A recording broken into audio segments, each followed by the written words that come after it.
മാധ്യമ പഠനകേന്ദ്രം reel and read വാർത്തകൾ. മാധ്യമപ്രവർത്തകനും നോവലിസ്റ്റും പാരിസ്ഥിതിക ചിന്തകനുമായ സി റഹീമിന്റെ 26ാമത്തെ പുസ്തകം നമ്മുടെ പക്ഷികൾ വിശ്വചലച്ചിത്രകാരൻ അടൂർ ഗോപാലകൃഷ്ണൻ പ്രകാശനം ചെയ്തു.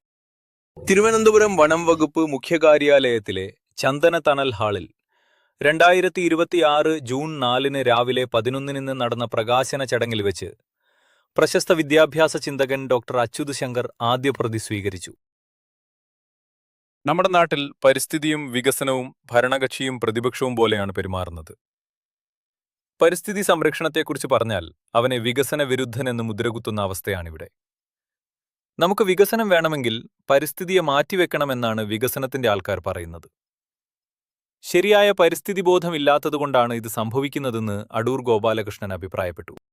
Chief wild life warden doctor Pramod G Krishnan IFSന്റെ അധ്യക്ഷതയിൽ ചേർന്ന യോഗത്തിൽ പ്രമുഖ നോവലിസ്റ്റും മുൻ സിവിൽ സർവീസ് ഉദ്യോഗസ്ഥനുമായ KV മോഹൻകുമാർ IAS പുസ്തക പരിചയം നിർവഹിച്ചു സംസാരിച്ചു. പുസ്തകം രചയിതാവായ സി റഹീം തന്റെ മറുപടി പ്രസംഗത്തിൽ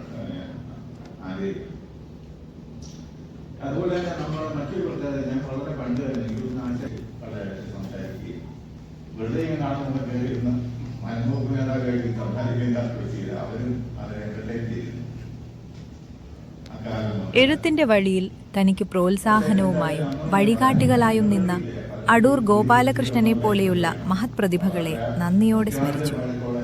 നല്ലൊരു പക്ഷി നിരീക്ഷകൻ നല്ല ഒരു പ്രകൃതി സ്നേഹിയായിരിക്കും.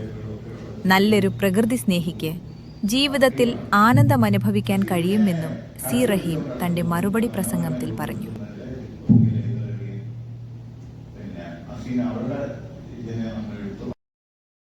മുതിർന്ന പത്രപ്രവർത്തകനും എഴുത്തുകാരനുമായ S. ഭാസുരചന്ദ്രൻ പുസ്തകത്തിന് ആശംസകൾ നേർന്നു സംസാരിച്ചു.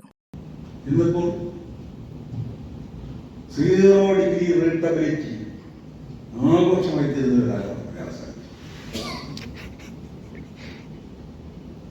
ഡിഗ്രി റീഡബിലിറ്റിയുടെ വസന്തം ആഘോഷിക്കുന്ന നോവലുകളാണ് മലയാളത്തിൽ ഇറങ്ങിക്കൊണ്ടിരിക്കുന്നതെന്ന് പറയാൻ മലയാളത്തിലെ പ്രധാനപ്പെട്ട നോവലിസ്റ്റ് വേദിയിലുണ്ടെങ്കിലും എനിക്ക് ഒരു ഇൻഫ്യൂഷൻ ഭയങ്കര ദുരിതമാണ്.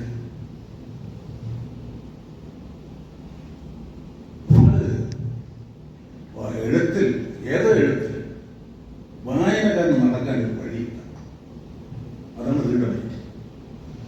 നിങ്ങൾ വഴിതെറ്റി അറിയുന്ന ഒരാളെ കുറിച്ച് നോവൽ കാട്ടിൽ കുട്ടം കാട്ടിൽ വഴിതെറ്റി. സി റഹീമിന്റെ നോവലുകൾ നല്ല പരിസ്ഥിതി പഠന പുസ്തകമാണെന്ന് എഴുത്തിന്റെ പ്രത്യേകതകൾ വിശദീകരിച്ചു സംസാരിച്ചു. പരിസ്ഥിതി പഠന ഗ്രന്ഥങ്ങൾ നല്ല നോവൽ പോലെയും വായനയ്ക്ക് ആനന്ദം നൽകുന്നുവെന്ന് S. ഭാസുരചന്ദ്രൻ വിശദീകരിച്ചു. M. അസീന സ്വാഗതവും R. ശിവപ്രസാദ് DCF ചടങ്ങിന് നന്ദിയും പറഞ്ഞു.